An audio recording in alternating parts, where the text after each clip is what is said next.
Boas-vindas ao nosso Deep Dive. Hoje a gente vai mergulhar num tema fascinante: como a informação genética é controlada, a regulação da expressão gênica. Isso aí. É quase como ter um manual de instruções imenso, mas assim, só usar certas páginas em momentos específicos, né? Exatamente. O material que a gente está usando hoje, basicamente um capítulo sobre o tema, explora como os organismos, desde bactérias até nós, humanos, ligam e desligam genes. Certo. E a nossa missão aqui é tentar desvendar os mecanismos inteligentes por trás desse controle todo. Isso é essencial para o desenvolvimento, para a adaptação e até para, evitar doenças. Legal. Ok, então vamos começar a desempacotar isso pela organização do material genético mesmo, que já começa com uma coisa meio contraintuitiva, né? Totalmente. O tal do paradoxo do valor C. Tipo, o tamanho do genoma não indica a complexidade do organismo. Como assim? Olha, tem peixes pulmonados com genomas gigantescos, bem maiores que os de mamíferos, por exemplo. Nossa. O que parece importar mais é o número de genes. Humanos, a gente tem uns 23 mil genes. Não é, assim, um salto tão grande em relação a alguns invertebrados, sabe? Entendi. E o mais doido é que só uma fração mínima disso codifica proteína, certo? Exato. Coisa de 1,4% do genoma humano. Só isso. Caramba. E o resto todo?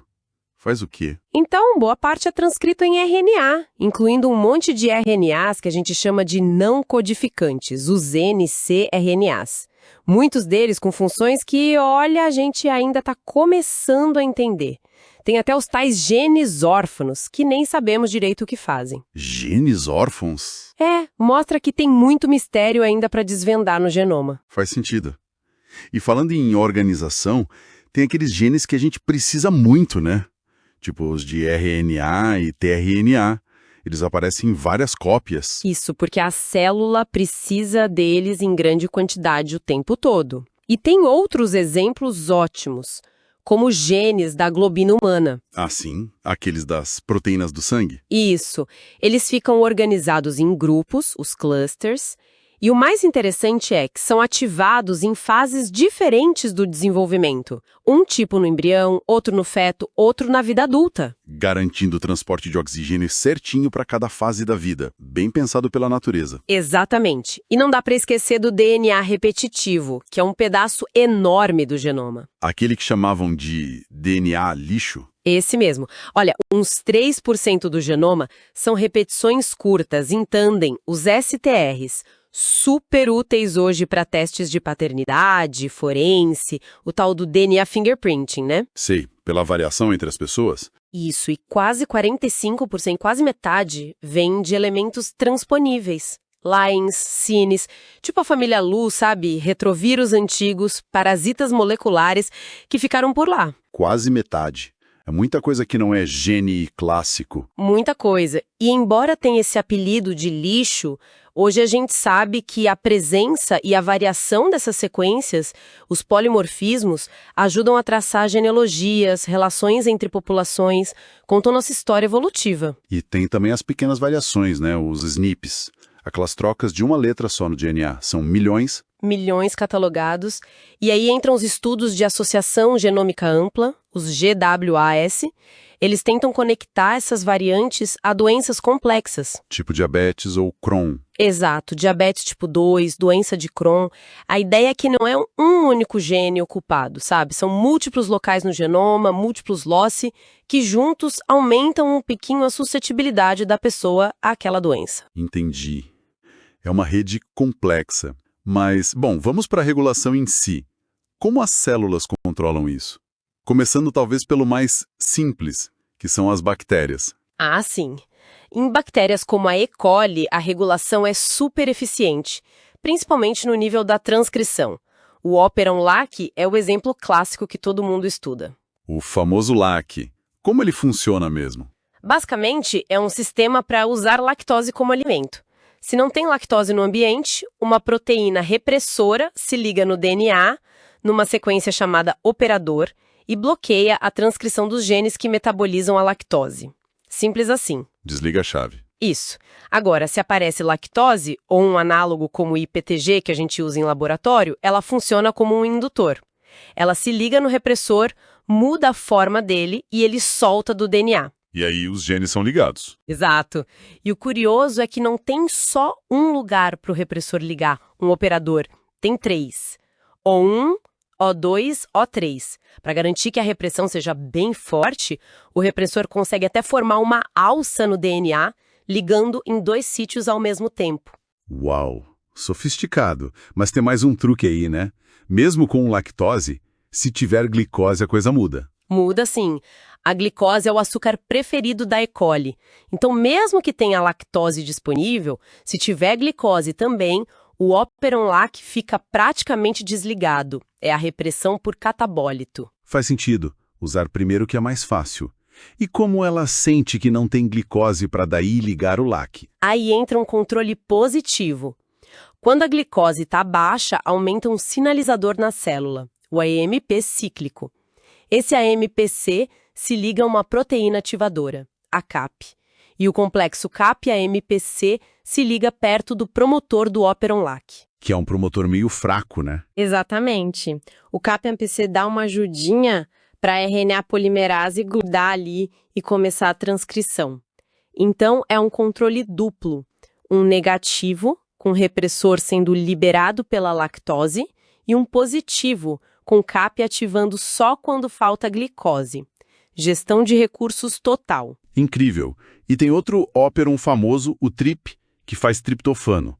Usa uma estratégia diferente, né? Atenuação. Isso. Além de ter um repressor que sente o próprio triptofano, tem esse mecanismo extra, a atenuação, que é um controle fino. Funciona no nível do próprio mRNA que está sendo feito. Como assim? Tem uma pequena sequência líder no começo do mRNA, antes dos genes principais. Se o triptofano está escasso na célula, o ribossomo que já começa a traduzir esse líder enquanto ele ainda está sendo transcrito. Peraí, a transcrição e a tradução acontecem juntas em bactéria, né? Exato. E isso é chave aqui. O ribossomo para ou fica lento nos códons de triptofano dessa sequência líder, porque falta o tRNA carregado com triptofano. Essa parada do ribossomo permite que o resto do mRNA se dobre de um jeito específico, formando uma estrutura chamada antiterminador. E isso deixa a RNA polimerase continuar transcrevendo genes para fazer mais triptofano. E se tiver triptofano sobrando? Aí o ribossomo passa direto pelos códons de triptofano no líder. Isso faz o mRNA se dobrar de outra forma, criando uma estrutura terminadora, que sinaliza para a RNA polimerase parar. A transcrição termina antes de chegar nos genes principais. Que engenhoso! Um feedback direto da disponibilidade do aminoácido na produção dos genes. Fantástico! É um elo direto, muito elegante. E ainda tem os riboswitches. O que são eles? São outras moléculas de RNA reguladoras. Elas ficam geralmente na região não traduzida do mRNA e podem mudar de conformação de forma tridimensional quando se ligam diretamente a pequenos metabólitos. Sem precisar de proteína nenhuma para sentir o metabólito. Exatamente. Um exemplo é um riboswitch que sente TPP, que é um precursor da tiamina, vitamina B1. Quando o TPP se liga, o RNA muda de forma e isso pode bloquear a tradução ou até terminar a transcrição. São como interruptores moleculares feitos só de RNA. Tipo, sensores e interruptores no mesmo pacote de RNA. Isso. Especula-se que talvez sejam relíquias de um mundo de RNA mais antigo, antes das proteínas dominarem tudo. Fascinante. Ok, bactérias são um show de eficiência, mas e nos eucariotos, como nós? A coisa complica, né? O DNA é muito maior, tá todo empacotado em cromatina. Complica bastante. O primeiro grande desafio é justamente o acesso ao DNA. Ele não está solto como na bactéria. Está enrolado em proteínas chamadas histonas, formando os nucleossomos, e tudo isso compactado na cromatina. Certo. E essa compactação varia.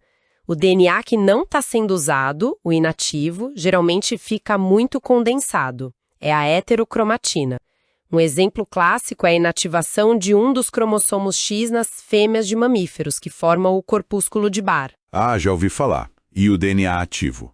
fica numa forma menos densa, mais fofa, digamos assim. É a eucromatina. Mas mesmo na eucromatina, os nucleossomos ainda são uma barreira para a maquinaria de transcrição chegar no DNA. E como a célula resolve isso? Como ela acessa a informação nesse emaranhado todo? Aí entram em cena máquinas moleculares bem complexas, os complexos de remodelamento de cromatina. Tem vários tipos, como o Swiss-NF, o RSC. O que eles fazem exatamente? Eles usam energia vinda da quebra de ATP para mexer nos nucleossomos. Podem deslizar o nucleossomo pelo DNA, podem até ejetar ele temporariamente ou trocar algumas histonas por variantes. Tudo para expor o DNA que precisa ser lido. Então eles meio que aforfam a cromatina localmente, na hora certa. Isso. É um processo super dinâmico, a cromatina não é uma estrutura estática, ela é bem fluida nesse sentido, graças a esses remodeladores e também a outras modificações nas histonas. Qual que mergulho intenso. A gente foi da organização do genoma, que já é cheia de surpresas, passou pela regulação super esperta das bactérias, com operons e riboswitches, Isso. até chegar nessa complexidade da cromatina nos eucariotos e as máquinas que a remodelam. Fica muito claro que regular genes é uma dança molecular muito complexa e absolutamente vital para a vida. Sem dúvida alguma. E olha, a gente só arranhou a superfície, né? Especialmente nos eucariotos, tem muito mais camadas de controle.